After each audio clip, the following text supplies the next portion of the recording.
Well, I think partly because life is so difficult and challenging that unless you give it everything you have, the chances are very high that it will embitter you, and then you'll be a force for darkness and not good. You know, the fact that life is short and can be brutal can terrify you into hiding and avoiding, but it can also, you can flip that on its head and understand that since you're all in anyways, you might as well take the risks that are adventurous. There isn't anything more adventurous than the truth. You can craft your words to get what you want, you know, and people do that all the time. They craft their words so they can avoid taking responsibility for things they should take responsibility for, or they can craft their words to gain an advantage that they really don't deserve. That's what you do when you manipulate. And the problem with that, you might say, well, why not do that if I can get what I want? And the answer to that is, you aren't necessarily the best judge of what you need. And it's easy to be deluded in what you want. And that's the sort of delusions that people chase if they chase power. If you decide instead that you're going to just say what you believe to be true, you have to let go of the consequences. And you might think, well, I don't want to let go of the consequences because I want to control what's going on. But what you miss then is adventure, because if you don't control what's going on, you don't know what the hell's going to happen. And maybe that's exciting. And actually, there's no doubt about it. And then you have the additional advantage if you're attempting to say what you believe to be true and attempting to act in the manner that you think is most appropriate. That's genuinely you, and you have the force of reality behind you. And obviously, that's what you have if you're trying to, say, live in the truth, is you have the force of reality behind you. That seems like a good deal. Then you have the reality and the adventure. So why is that a moral obligation? Well, if you hide and you don't let what's inside of you out, and you don't bring into the world what you could bring, and you become cynical and bitter, you will start doing very dark things. So you'll start, not only will you not add to the world what you could add, but you'll start being jealous of people who are competent and doing well and work to destroy them. So that's the pathway to hell, really. People start out naive. And naive people are optimistic, but not really. They're just naive. And naive people have no idea that there's, say, malevolence in the world. They have no idea that there's malevolence in their own heart. They're sheltered and dependent. And when that breaks, it often breaks into cynicism. And so cynicism is actually an improvement. The problem with cynicism is that, especially if it's allied with a kind of arrogance, is that you can end there.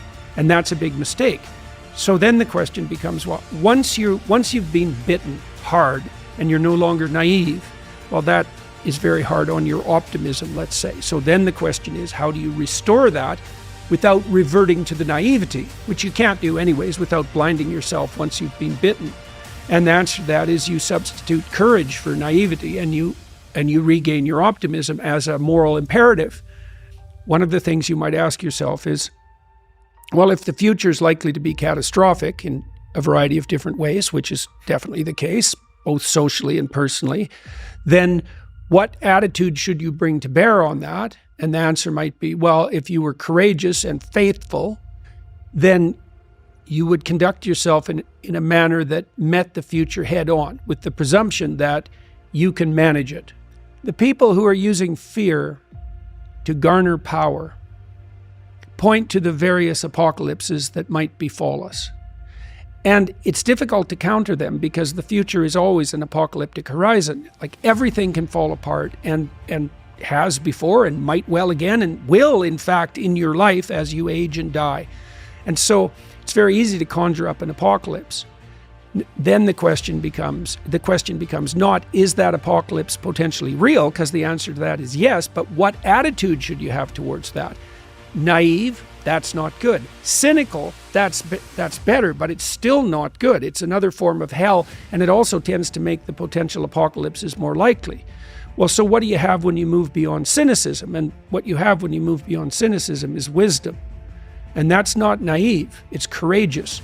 Now, the other thing about cynicism that's interesting too is that cynics aren't cynical enough about their own cynicism, right? Because you can get doubtful enough to start doubting the validity of your own cynicism. It's like, what makes you so smart? What makes you the judge of being? And the Columbine kids were like that. You know, they decided that existence itself was unsustainable given its cruelty, and that the proper response was to put up a giant middle finger to man. Here's a way of being cynical about cynicism. How does your cynicism let you off the hook? Right? How does your cynicism justify your desire to avoid necessary responsibility and to pursue your own short-term hedonic gains? It's like, why aren't you cynical about your own doubt? And that's another place where wisdom begins. We need to separate out the distinction between fantasy and delusion. You do have a fantasy about the future. You have to, because like you said, it's not structured. So you have to provisionally map the future. That doesn't make it a delusion. Like, it becomes a delusion when the map bears no relationship to the underlying territory. So if you have a strategy for the future, you know, maybe let's say that your strategy for the future, just for the sake of argument, is that you have 5 million YouTube subscribers in 3 years. Well, you have no evidence of the strict sort that that's how it's going to be, because anything could happen between now and 3 years from now, let's say. But there's no reason to call that a delusion. It's one hypothetically possible path of potential. And then you can make the sacrifices necessary to bring that about. So even though it's a fantasy, because it maps something that isn't there, it's not a delusion. It's a delusion when you're ignoring elements of your own experience that would inform your fantasy more effectively. You're ignoring them so that you can live in a positive representation of the future without having to pay the appropriate price for it. Okay, so imagine that you lay out a plan and it meets with an impediment and it knocks the slats out from underneath the plan. Okay, now you retreat. Okay, now you have an option when you're retreating, and one option is to construct a world in fantasy where you're taking revenge on those who wronged you and getting what you want. That's a pathway to madness. So often people who develop serious delusions do develop, what would you call them? They're compensatory fantasies, and then they start to dwell in them, and often for hundreds of hours. So the kids, again, who shot up the Columbine High School, they dwelt in a fantasy world for hundreds of hours before they undertook their dreadful actions, right? But you can also flip back into yourself, let's say, and you can, this is like confession and atonement. It's the proper way to think about it, is you can think about what it is that you did wrong or insufficiently that led to the collapse of your plan, right? So that's the first investigation. I made some sacrifices. I attempted to bring about a particular form of the future. It didn't happen. Okay, why?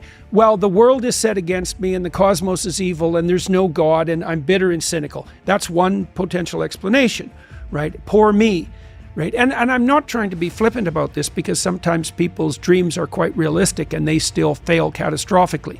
You know, it can be brutal. You know, maybe you did make a lot of good decisions and you suddenly got ill, or someone in your family did, and everything went to hell on you. It doesn't have to be because you've done something cardinally foolish that you fail. You know, it's built into the structure of the world.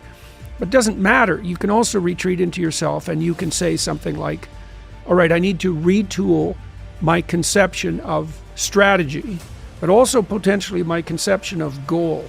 You know, maybe I'm looking in the wrong place. Maybe I have to look somewhere else. And you can open yourself up to a revelation. So there's a gospel statement that's very relevant to this. So Christ tells his followers that if they knock, the door will open.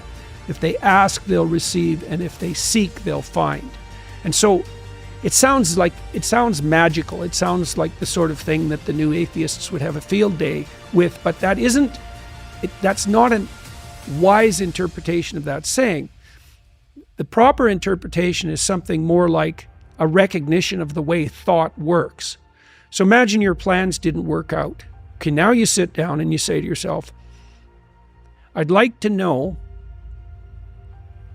even if the world was conspiring against me and my failure was 95% the fault of external occurrences and other people, What did I do that wasn't as good as it could have been? And where did I fail to look so that the probability of my failure was higher?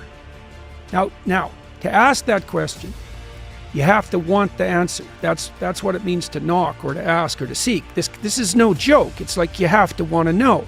And it's a very painful thing to do, because especially if you had given it your all to the degree you were able, and you have reason to be bitter, you're going to be searching for the errors that you still made. And discovering your own errors is always extremely painful, right? Especially if they're errors that you're in love with. And so you have to be willing to strip yourself down. That's what humility means fundamentally. And then, but the advantage is, this is why it's so useful to listen to people. You might find out where you're stupid.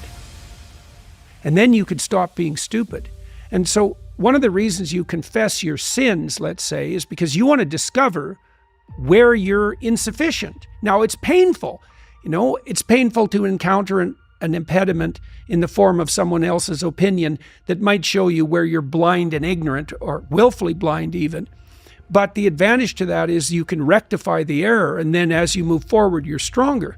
One of the things I taught my kids, and I hope at least somewhat successfully, was that you should always ask a stupid question. And that doesn't mean the sort of question that someone who wasn't paying attention would ask. If you're listening to someone and you don't understand what they're saying, and you reveal that, you're revealing your ignorance, and maybe you're in a room full of people and you think you're the only person stupid enough to not get it, which is very rarely the case, by the way. The thing is, though, if you reveal that ignorance to yourself and to the other person, they can rectify it. And if you do that 1,000 times, you're not ignorant anymore.